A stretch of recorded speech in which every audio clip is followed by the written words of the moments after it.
Oscars happened this weekend, and I'm here to talk about it.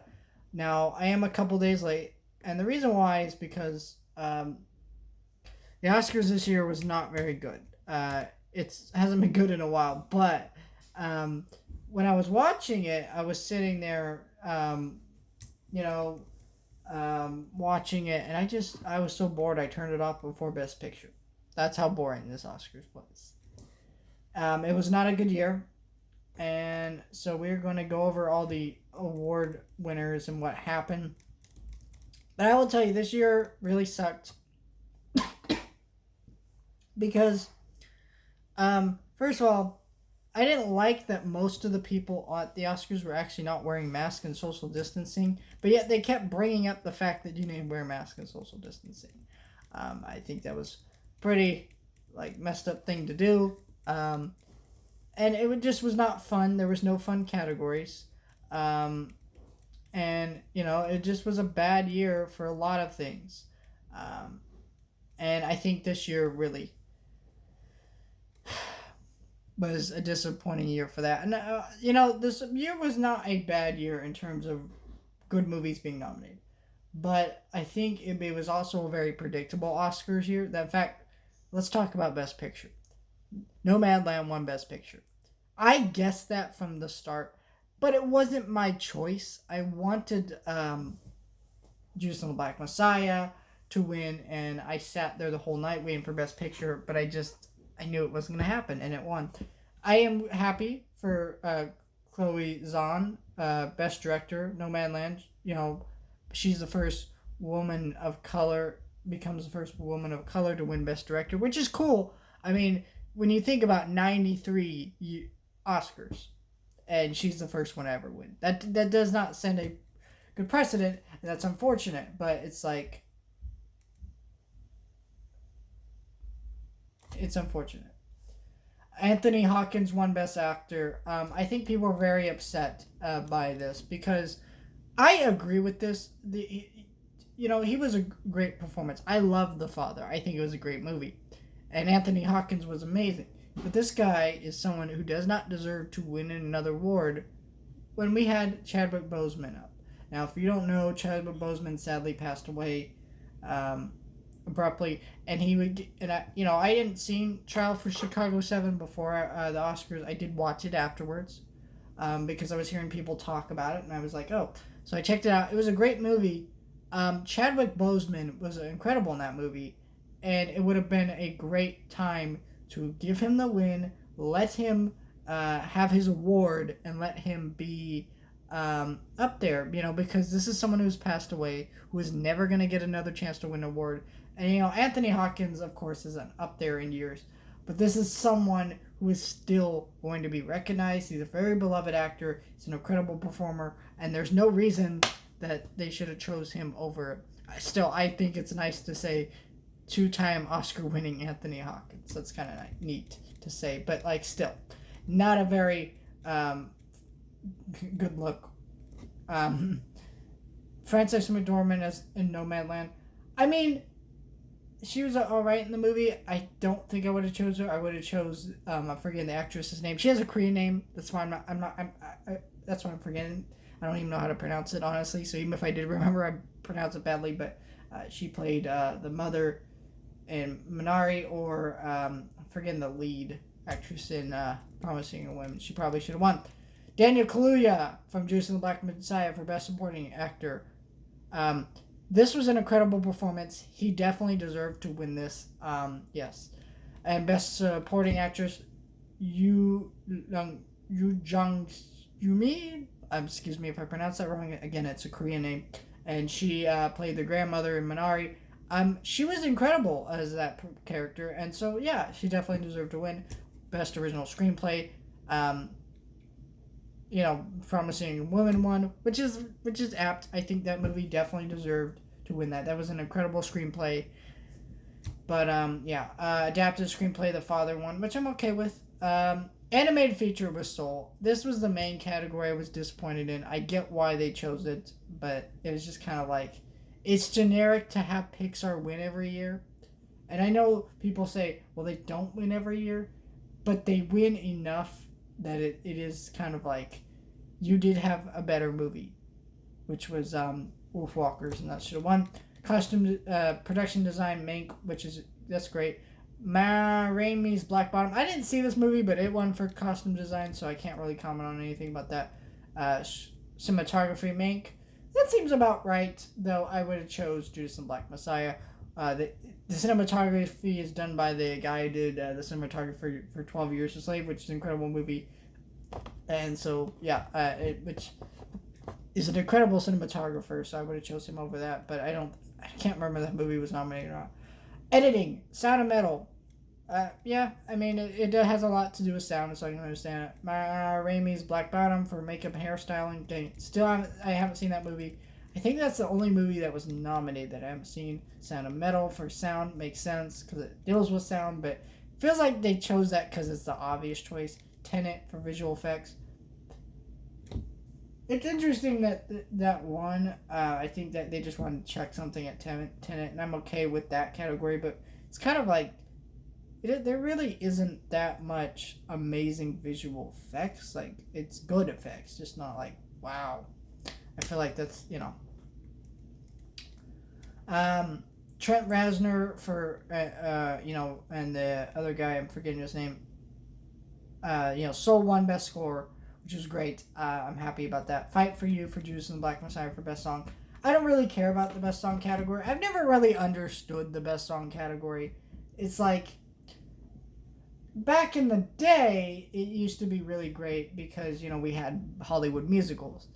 But, like, now, we don't really get that many Hollywood musicals. So, like, you're not really nominating, like, songs for musicals. It's like, oh, this song played at the end credits. And I'm sitting there going, like, yeah, but most people don't even stay for the credits. I mean, we like to think that people, like, watch the credits and look up all the names and, wow, all these people did this. But that's not what happens.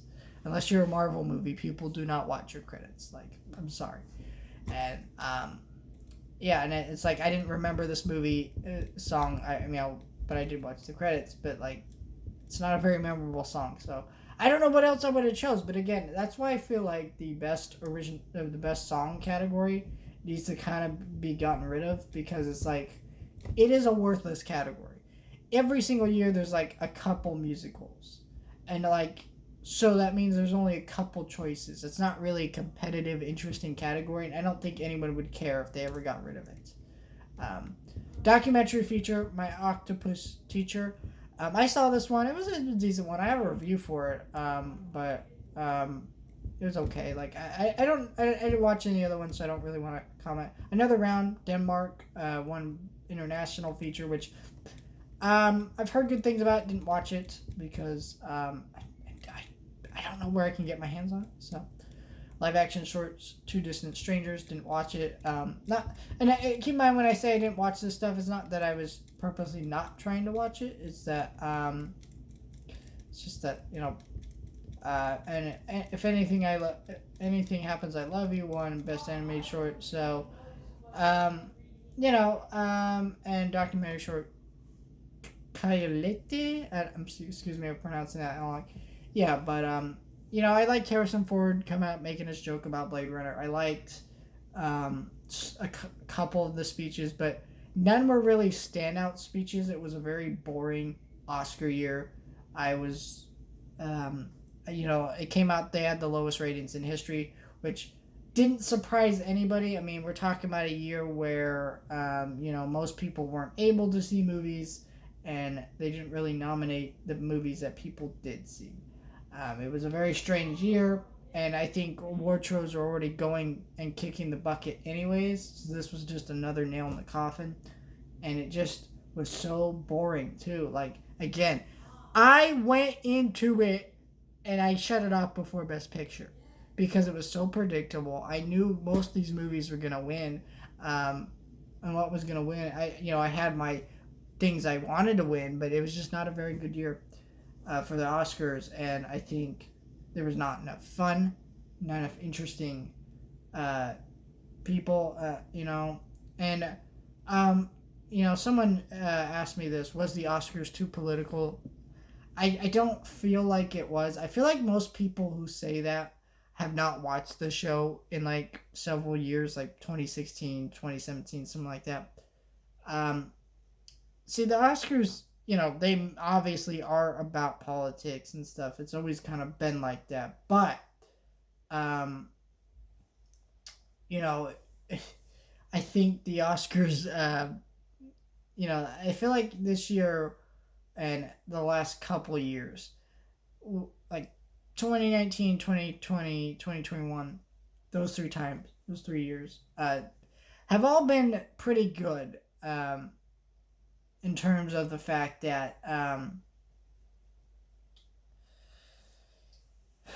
when they were addressing politics, a lot of it had to do the fact that it was like, for example, the animated short "Anything That Happens, I Love You." That short deals with the anxiety of having to deal with, uh, mass shootings, like school shootings, things like that. So when they give a speech, about their award, of course they're gonna mention, gun violence and things like that. That makes sense, right? So a lot of it happens to deal with, the movies itself and what they dealt with. There are definitely hints of, you know, political undertones. I think definitely. I think, they kind of dropped Black Lives Matter, and a lot of it was like, why are you talking about this? Like, nobody asked you about this. You just kind of start talking about it. For the most part, they didn't really talk about it that much. I think, again, I think my issue with people now is like, they're so afraid of anything talking about politics, which there's a difference for being annoyed when something is too political and not and too one-sided, and then they're too um to like, I don't like this thing because it has politics I don't agree with. Because, like, you don't need to agree with the politics in something to like something. There are plenty of great movies that I like, that have politics and undertones that I don't agree with. There are plenty of books, songs, for example, one of my favorite songs of all time is John Lennon's Imagine. And, a lot of the things within that song it says I don't really agree with, but I think it's a beautiful piano melody. I think the song's well composed. It's a good song. I feel like, if you're worried about something having politics, ask yourself why you feel that way. Are you worried about it because of the fact that it's it's the politics in it are very one-sided, it doesn't, or it's trying to like preach to you, or are you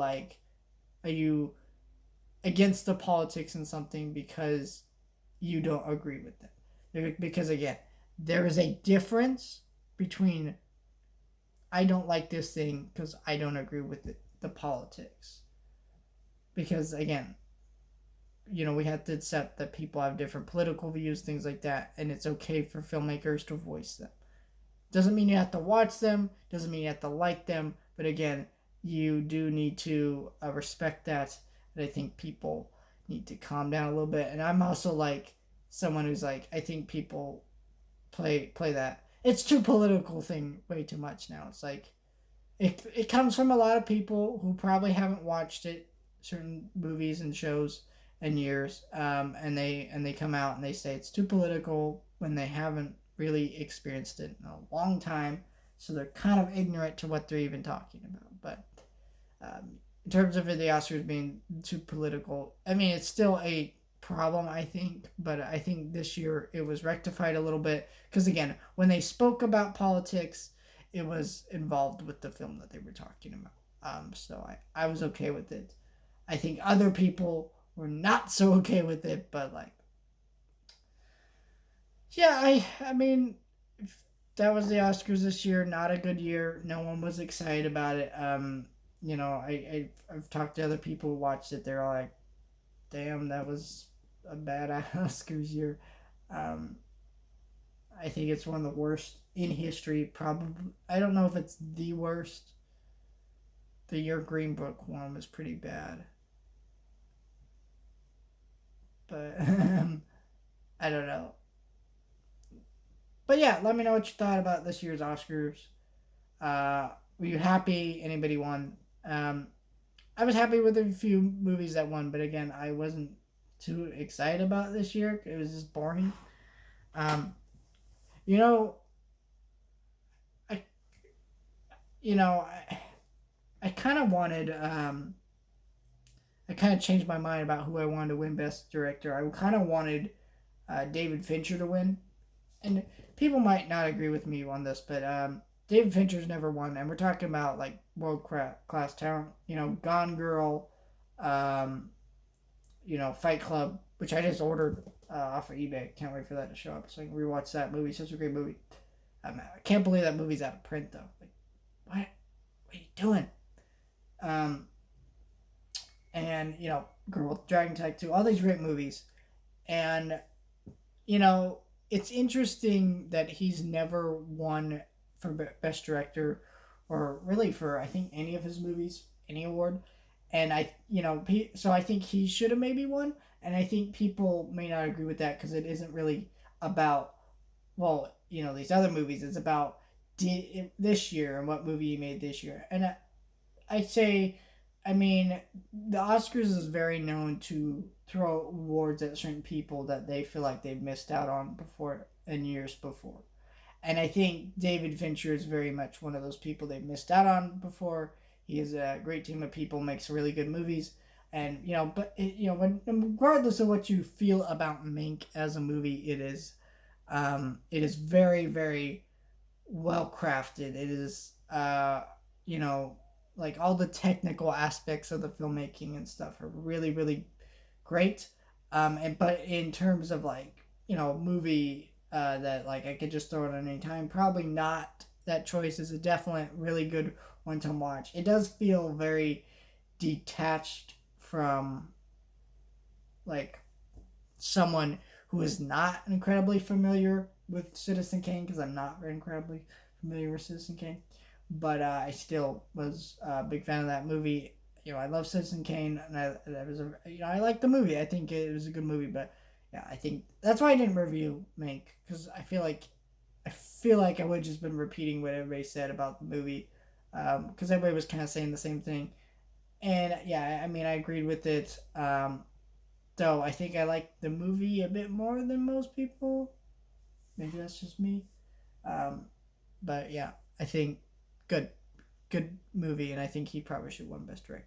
But I am happy that a Chinese woman was able to get her voice heard and win an Oscar. Because again, we are at a point where there has been 93 Oscars, and the fact that she was the first woman of color to ever win for Best Director is kind of like, it speaks to a level of shame that kind of comes with that. I think that as we go on with years, this will be less of a wow, that person, a woman of color won an award. I think there is very much a lack of voices heard in Hollywood, and I think that this is a great thing for people. But at the end of the day, I think as much as I'm like, that's a great thing, I'm also looking at the other side of it, going, Nomadland wasn't like this amazingly well directed movie, and I think that's a thing there too. I think that's a problem. But yeah, but